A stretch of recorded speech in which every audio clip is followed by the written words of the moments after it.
And so now I'm just going to go ahead and tee up our first speaker, who is Eric Fraser, the CEO of VantagePoint. And I'm really going to be following this closely because I'll be honest with you, I didn't know that salespeople can use multiple sales strategies. In fact, I've been told multiple times, oh no, you have to stick to the script and you have to have one sales strategy. So I think Eric is going to really enlighten us here. And I just like to welcome him and take it away, Eric. David, thank you very much. And boy, that is a hard act to follow. I have no exercise equipment. I'm not going to do my push-ups and crunches in front of everyone. You'll just have to imagine that. But thank you for the very warm introduction. I'm going to just jump right into it and share my screen. And please just let me know that you can see my screen. What you should be looking at is a diagram of 4 dogfighting maneuvers that are taught to fighter pilots. So I'm going to assume that everyone can see that. Just let me know if you can't, if someone on the Sales 3.0 team. So these 4 maneuvers and many others are taught to fighter pilots when they go to fighter pilot school. And when they are taught these maneuvers, this is something they are not taught. They are not taught that any one specific maneuver is singularly the best maneuver. They're taught that it depends on how you encounter the enemy and what orientation they are in when you encounter them. In other words, if one of the students in the school said, well, you know, what is just of all these maneuvers you're teaching us, which one is the best? The answer would be, well, that depends on the situation. And that seems pretty intuitive. On the other hand, you look at these sales methodologies. These are just some of the sales methodologies that I would call major methodologies because they have now been taught to tens of thousands of people, and they are all in use. And at one point or another, almost all of them have made the claim to be singularly the best methodology. But because all of them have been in use by thousands of salespeople, there is this accumulated experience and also some research that tells us that actually the one that's the best, or the techniques that they offer, whichever technique is the best, really does actually depend on the situation you're in. And what I mean by the situation is a situation that the buyer presents to you during your deal. So I'm going to talk about how do you practically teach the ability to range across different methodologies. How do you encourage that in a way that's productive and not confusing to everyone? And also, how do you actually get an awareness of when to use which technique? The other thing that experience and research also tell us is that these methodologies overlap a lot. Now, it would be unusual for any one salesperson to have been taught in every single one of these methodologies on the list. I had a very unusual job once, and I actually had to get trained in all of these, but that's really weird. However, it is normal for an experienced salesperson to have been taught more than one of them. So let's keep that in mind. People have actually generally been taught more than one of these methodologies as they progress through their career. Now, I mentioned that it's not just real life experience, but it's actually some research that told us that in real life, people actually pick techniques from each of the different methodologies and they slot them into the situations that they encounter. So the research I'm talking about is some research that was done at Florida State University. They have something called the Sales Institute there. And one of our company founders, Michelle Vazana, did her PhD there. And so this particular research was quite wide ranging. It started with the question, is there actually a best sales methodology? And in order to answer that and study it, they looked at 27 different organizations. They looked at over 10,000 salespeople and over 1,600 sales managers. And not surprisingly, they did not find that there was a singularly best methodology. They found that it depends on the situation that you're in. And basically what they saw in the research data was that the most high-performing salespeople were the ones that were most fluent and comfortable borrowing techniques from each of the different methodologies. The other two things that they found that were really important to high performance in sales is situational awareness and agility of reaction. Now, obviously, these are kind of jokey pictures here, but in sales, the meaning of situational awareness is something that I'm going to explain in a little bit more detail. But basically, it is a concept that I've heard talked about yesterday. And while people might not have called it situational awareness, I heard a lot of people talking about the importance of listening to your customer, the importance of really doing proper discovery so that you can really understand what your customer is prioritizing and trying to solve. Those are things that are key elements of situational awareness. There's a little bit of structure and methodology that we've introduced into basically being good at situational awareness, and then also being good at the other part of this, which is the agility of reaction. In other words, when you recognize a situation, are you properly conditioned and trained to have the right reaction to the situation? And when we looked for a methodology of how to teach these things, we went outside of the world of sales and we looked exactly at things like fighter pilot schools, where you actually do train pilots for situational awareness and agility of reaction. There's several other branches of the military that also train this. It's also found and trained in medical first responders and elite professional sports. So we looked at those fields when we were coming up with our way of teaching it in sales. I'm going to try and synthesize the findings of this multi-year, multi-company research in this one slide. I mentioned that there is actually quite a lot of overlap in all of the major sales methodologies, and I think that those of you who have been trained in more than one of them probably noticed that for yourselves. What we found is that if you synthesize all of those methodologies, there are 4 basic patterns of selling that emerge. And some of you may be looking at this slide saying, where's relationship selling? Because I use that a lot, and surely that's one of the major patterns. So we'll come back to that. Relationship selling absolutely does exist and is used. We believe that it needs to be a necessary ingredient to all of your deals and therefore should be present in all 4 of the approaches that you take. These are essentially the 4 approaches that people range across when they're borrowing different techniques from different methodologies. More on that later too. Now, when we engage a client and they say, all right, you've convinced us that being good at situational awareness and agility is important. So please tell us, what situations should we be aware of? And that's actually going to differ from one client to another because, of course, businesses are different. So they encounter different situations. So this is a slide that we pulled from one of the engagements from a client. And these are their actual 5, what we call situational archetypes. Now, these are going to be different from one client to another. And I know that the writing is really small and you're probably thinking, why didn't you make the writing bigger? Don't worry, I've got a zoom in slide coming up next so that you can read the writing on the bottom. But what I want you to take away from this slide is, first of all, there's 5 situations. There isn't 500 and there isn't 2. There's 5.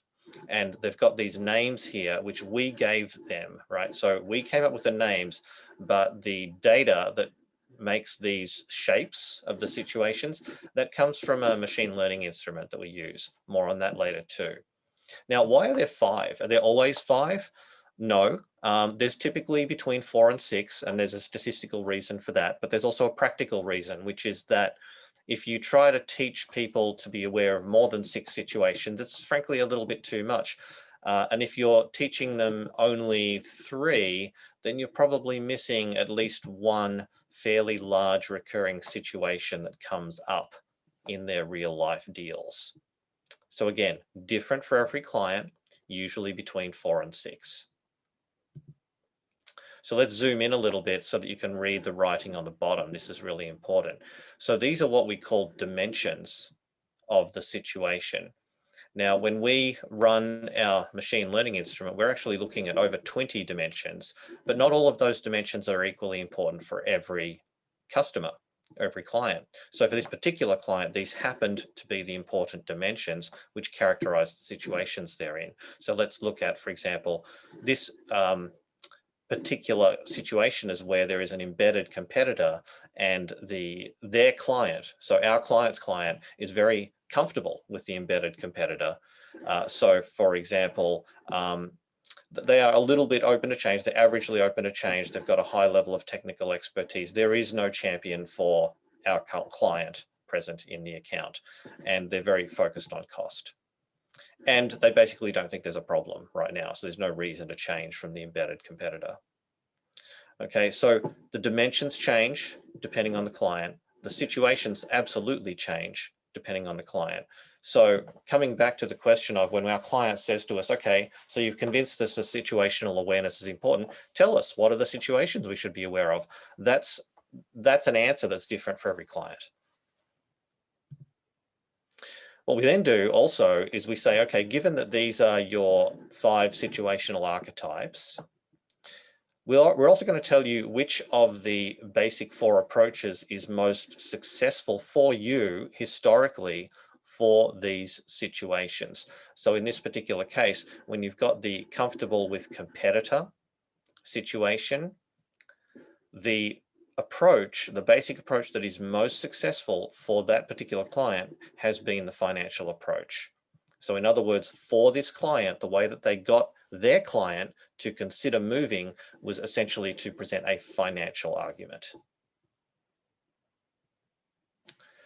And this is what we do for every one of our clients. We show them the situations that they need to be aware of, and then we show them historically what has been the most successful basic approach. And we use that as an underpinning of the training that we then deliver for situational awareness and sales agility. So let me pause there and let people ask questions they might have gotten so far. Hey, Eric, it's David broadcasting again from my my Zumba studio here in my garage. Excellent. And we did get a couple of email questions, so I'll throw those at you. Excellent. If anyone else wants to share a question, please put it in the chat umbrella. But here's one that says, does your approach only work if the salesperson has already been trained in some of the major methodologies already? What if they're new to B2B sales, like a newly promoted BDR, and they haven't had any training? What does your approach feel like for them? That's the first question. Thank you for that question. So what that question is referring to is that when we take people into our training, we're basically telling them to go ahead and use the training that they've already had in the other methodologies. We're not saying throw all of that challenger stuff out, or, oh, you went to spin selling, well, forget about that. This is a new, better thing. We're not saying that at all. We're saying keep that in your mind. We're actually going to use those techniques. But what if they haven't been to sales methodology training? As you said, what if they're a newly promoted BDR or an SDR, and they haven't been to Challenger, they haven't been to targeted account selling, they haven't been to any of those courses? What does it feel like? Are they just left behind because we're referencing all of this stuff and they haven't been taught it? Well, no, it feels a little bit like, let's take MMA, mixed martial arts, right?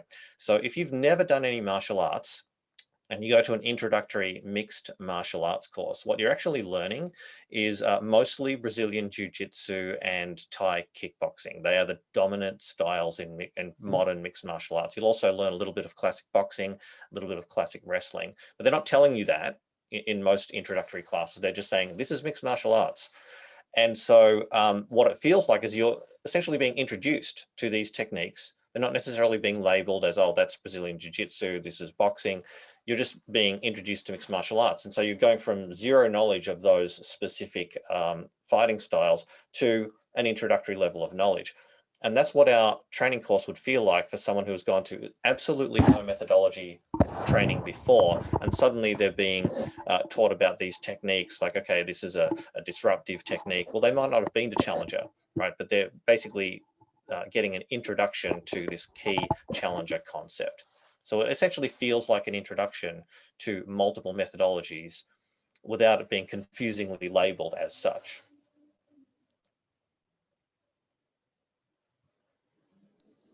Okay, Eric, thank you. And we've got one other question, which is machine learning models need a lot of data to run. So what happens to clients who don't have enough data to feed that model? How much data is enough is what they're asking, basically. Thank you for that question. Yeah, so let me actually start with the end of that question, which is how much data is enough. So the amount of data you need in a machine learning model depends very much on the type of model you do or the model you use.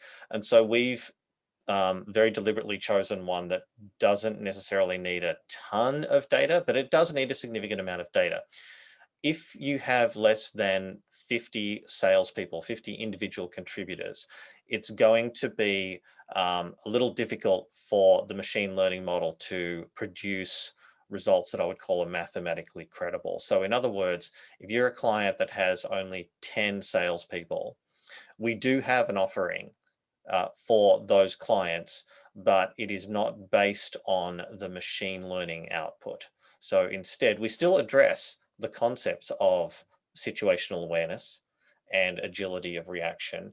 And we can actually give that client tools so that they can actually use their own human accumulated experience and expertise to decide, you know what, these are the 4 or 5 situations that we run across over and over again. Let's be prepared with an agile reaction for those situations. So we won't have a bunch of machine learning data to say, this is definitely it, these are the 4 or 5, but usually they have enough human experience and an opinion, informed opinion to get to that themselves.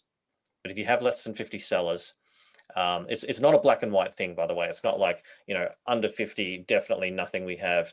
Over 50, absolutely, it's going to be fantastic. The math doesn't work that way, but we tell people that if you have less than 50 sellers, we might want to look at, doing the offering without the machine learning.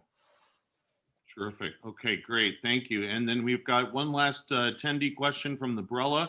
Is consultative selling the most used method?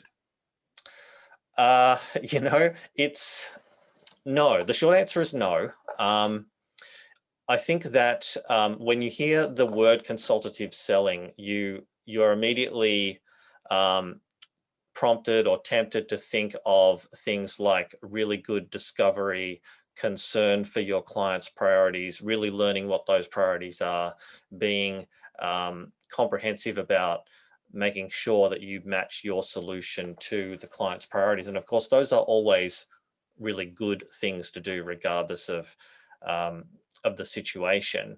But the way that we have labeled that and the techniques that we have put under that umbrella label, no, they're not necessarily the ones that are used most often. So in the last 5 years, for example, Challenger has been an incredibly popular methodology. And the emphasis of Challenger, even though they have this thing called control through insight, and that is essentially their version of consultative selling, but they lean very heavily on the idea of disruption, which is that you take your client's understanding of their world and you say, I have a better understanding than you, let me show you what it is. And you use that disruption of their understanding to bring them over to your reasoning and your view of why your solution should be used. That, I would say, in the last 5 years has been just as popular as traditional consultative selling, which is advocated by things like, the Miller-Hyman strategic selling model, solution selling, etc.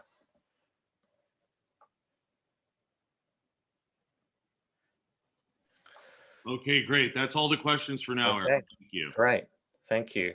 So one of those questions about machine learning is actually a really good segue into this question, which is, how do we determine these? If we do use the machine learning instrument, what are we doing? Just in plain English, how do we get to this, where we can say, here are your 5 situations? So the first thing that I'll say, just to frame my answer, is that what we are doing here is we're using machine learning to speed a particular task up. It's a discovery task to understand what the situations are.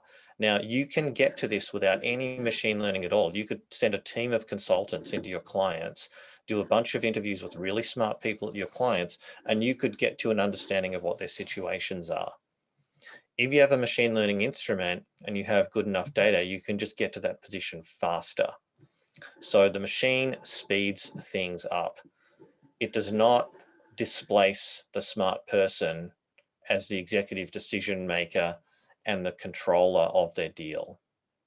So what we're not doing is we're not saying we have this machine learning instrument that is so awesome that your salesperson can basically just sit back, relax, and just follow whatever the machine does. That is absolutely not how it works. So in practicality, in real life practicality, what happens is that we present these machine learning findings to our clients, and they are considered and looked at and used by smart people. But the smart people always have the executive authority to choose what it is they're going to do in the situation.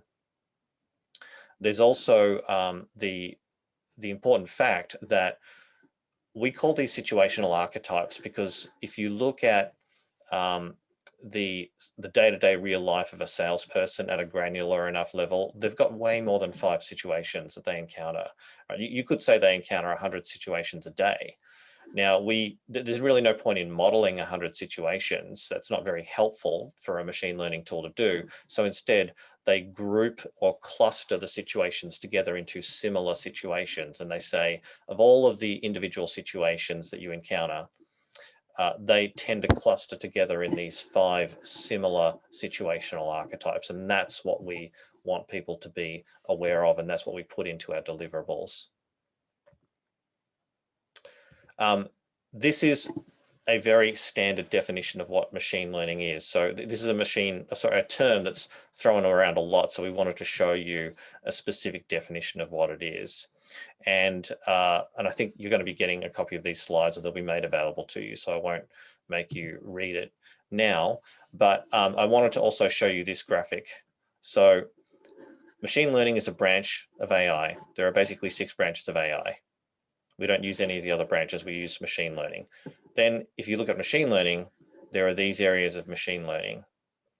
So for those of you interested in, what specific types of algorithm we're using classification and clustering.